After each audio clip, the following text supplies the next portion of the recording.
So taking a look at those combinations that we did today, we actually did them in plays, and then we also put it together into like a little bit of a line dance, kind of a follow the leader conga line sort of thing.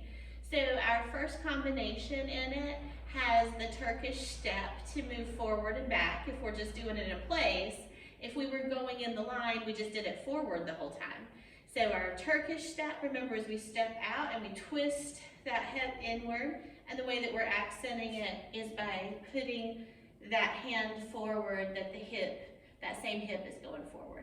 So we did that forward for an 8 count, or like 4 steps. 1, 2, 3, 4, 5, 6, 7, 8.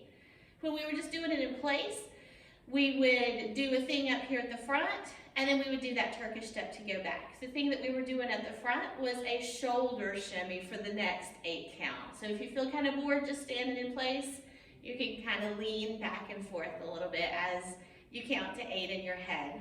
If we are doing it just to practice in place, our next Turkish step would take us backwards. Or if we were going in the line, we would just keep going forward, but I don't want to do that here and get off camera.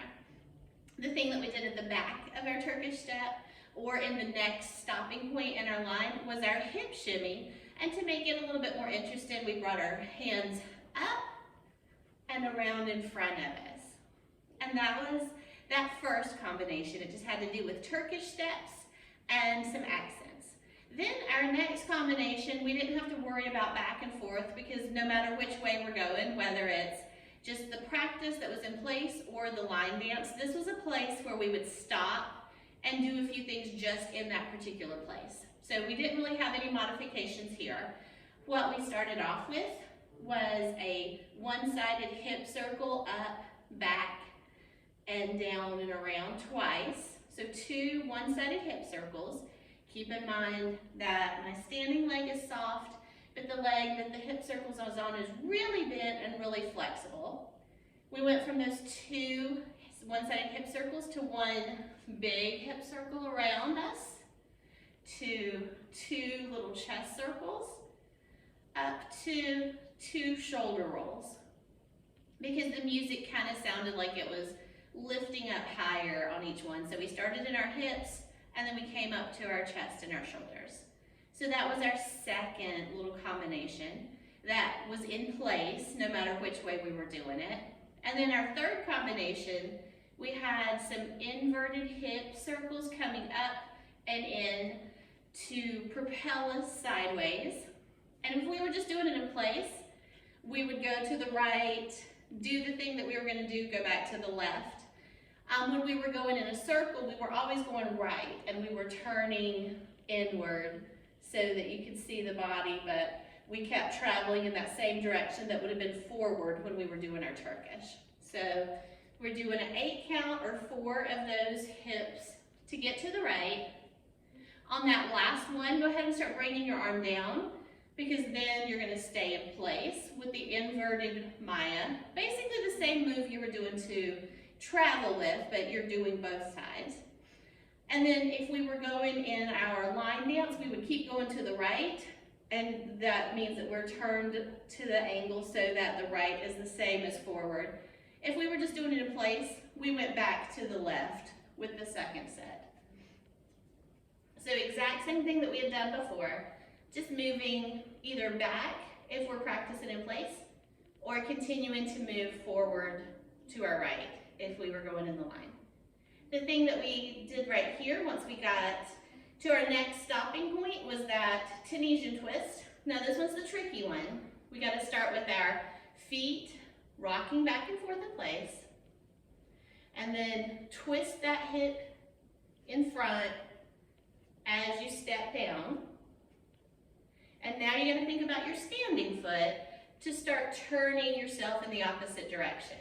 So we were twisting and turning. We had our hand out like it's holding a serving tray.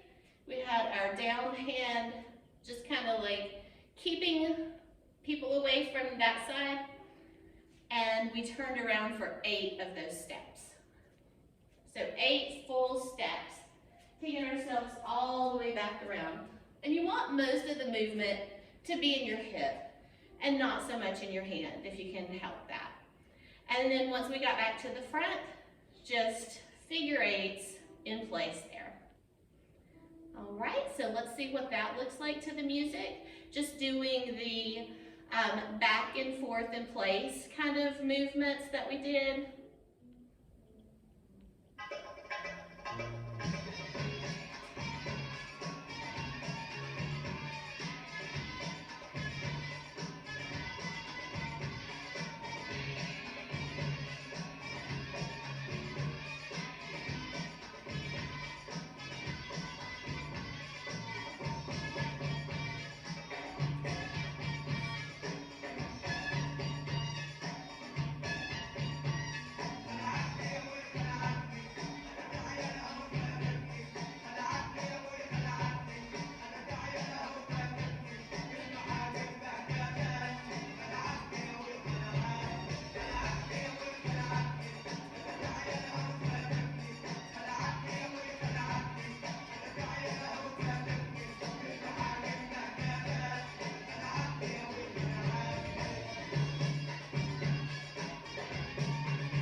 Okay, now looking at it in terms of a line dance.